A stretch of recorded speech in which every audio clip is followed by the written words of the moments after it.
second segment where we focus on Gordon Hayward and his retirement. And he posted a statement, I believe, on Twitter saying, thank you. And, that was literally what his tweet said. And he left a note underneath the thank you saying, quote, let me just go ahead and, pull it up real quick, saying, quote, I couldn't have expected or dreamed of as a kid in Brownsburg, Indiana. Oh, wait, no, there's probably a little bit more. Let me pull it up on Twitter, like the actual thing on Twitter, because I'm looking at it from an article. There we go. God has blessed me with an amazing journey, one that has taken turns I couldn't have expected or dream of as a kid in Brownsburg, Indiana. Today, I am officially retiring from the game of basketball. It's been an incredible ride, and I'm so grateful for everyone who helped me achieve more than I ever imagined. From a young age, my favorite Bible verse has always been, I can do all things through Christ who strengthens me. Philippians 4:13. I want to thank God for giving me the grace and privilege to play this game and allowing me to bring my best each and every day. To all my coaches, teammates, trainers, doctors, friends, and family, there are too many people to name in this short post, but you supported me through countless years and cities, helping me exceed my own expectations.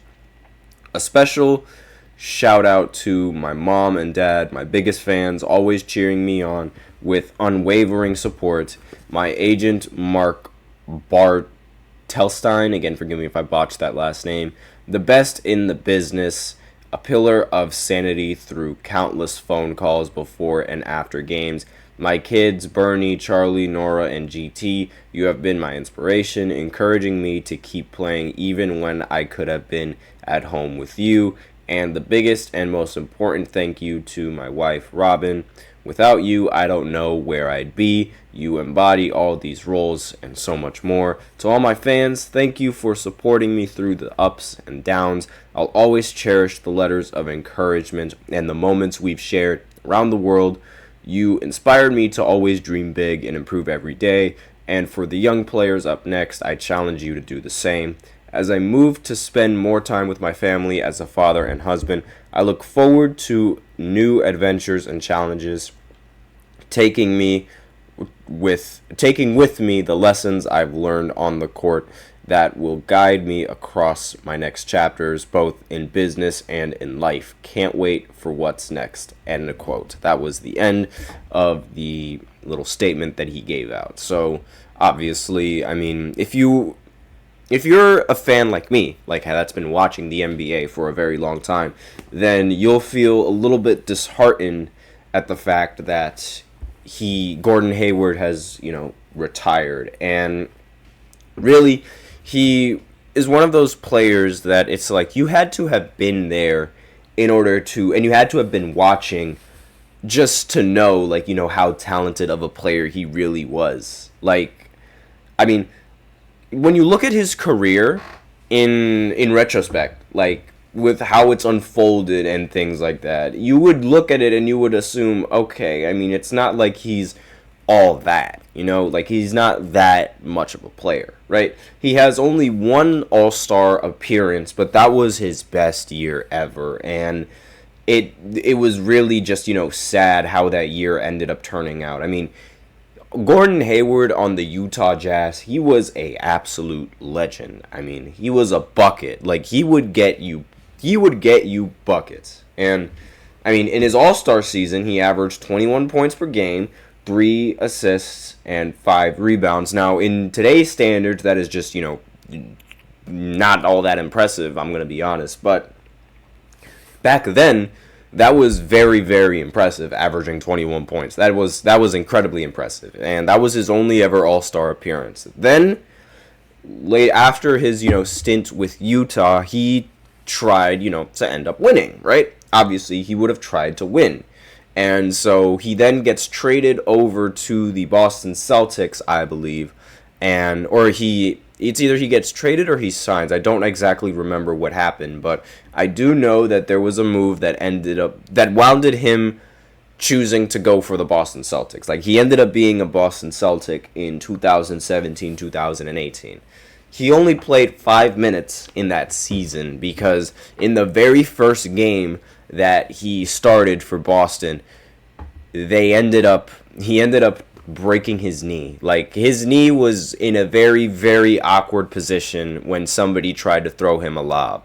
Like, it was bad, and everyone thought that the Boston Celtics season was going to be over and that, their championships and their dreams would have been all for nothing, and like they would have gotten Gordon Hayward and Kyrie Irving for nothing. But it turns out that wouldn't be the case because, they had Jason Tatum and Jaylen Brown on that lineup as well. Like, Jason Tatum and Jaylen Brown have been on the Celtics for a very, very long time.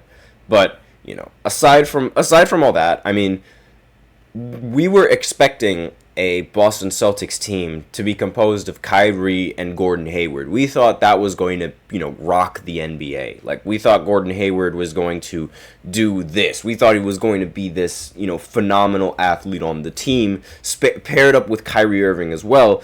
And everyone thought that Kyrie was going to stay a Celtic for the longest time. But, we all know how that ended up happening. And after Gordon Hayward's time with the Celtics, and, he didn't really start as much with his time on the Celtics, and he didn't really get, that much, I guess you could say, attention or recognition with his game on Boston. So he was there for only a little bit, and he was pretty decent, he recovered pretty well, but he was never that same, threat that he was on Utah. Then when he went to Charlotte, you could make the argument that, he played very, very well on Charlotte. He averaged 19 points in one of those years in Charlotte, but then again, he just kept declining and declining as the years went on. And I was very surprised that he didn't retire after he, really broke his knee. I was very, very surprised that he wasn't looking for retirement after that huge injury. And the fact that he was able to stay in the league for that much longer is just nothing short of impressive, in my opinion. And, they, as this article goes to, they acquired the Thunder acquired Hayward for a stint in the second half of the season as they made a playoff push. So he was part of Charlotte, but then he was later traded to OKC, which is why, I have this picture of him on OKC right here. But this wasn't really his highest points. That was just, his most recent point. Now, Hayward did not score a single point in the Thunder's playoff run, and his acquisition was considered a miss by GM Sam Presti. So it's really unfortunate how his career had to end when overall his career he's averaged 15 points, 4 rebounds, 3 assists, and in that 1 year when he was on Utah, he averaged 21. But with his retirement, Paul George is now the only player from the 2011 draft that is still in the NBA, which not only says a lot about Paul George, but also says a lot about LeBron James. Because the fact that LeBron has been able to outlast everyone in the 2011 draft, except for Paul George, is ridiculous. And if he outlasts Paul George, I think that is going to be even more ridiculous. But again, I don't think that's going to happen. It would take a miracle for him to outlast Paul George in terms of when he's going to retire and when he's not. Because everyone thinks that LeBron is going to retire in 1 or 2 years.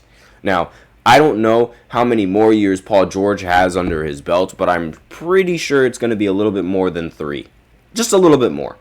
Again, let me know in the comments what you guys think. Do you think Paul George is going to retire before or after LeBron? We're going to find out a little bit later.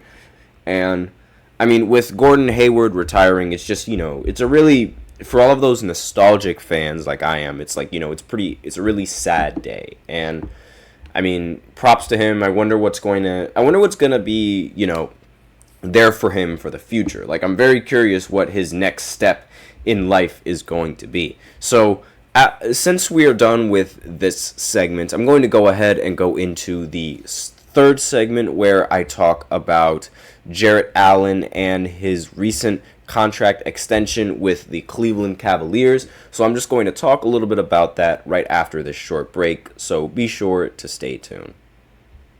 Looking for your daily fix of sports talk without having to pay for it? GSMC Sports Network is available on YouTube. Just search GSMC Sports Network. Get your fix of daily sports talk shows on YouTube, absolutely free. NFL, college football, NBA, MLB, MMA, UFC, fantasy football, and so much more. GSMC Sports Network has shows running all day long, with new sports shows starting every 2 hours. Just like on your favorite cable sports channel, except GSMC Sports Network is absolutely free. Just search GSMC Sports Network on YouTube to catch one of your new favorite shows, like the GSMC College Football Podcast, Chip Shot Football Podcast, Hoops and Heels Women's Sports Podcast, GSMC Basketball Podcast, and so many more. Check it out for yourself. GSMC Sports Network, now available on YouTube absolutely free. Search GSMC Sports Network on YouTube right now.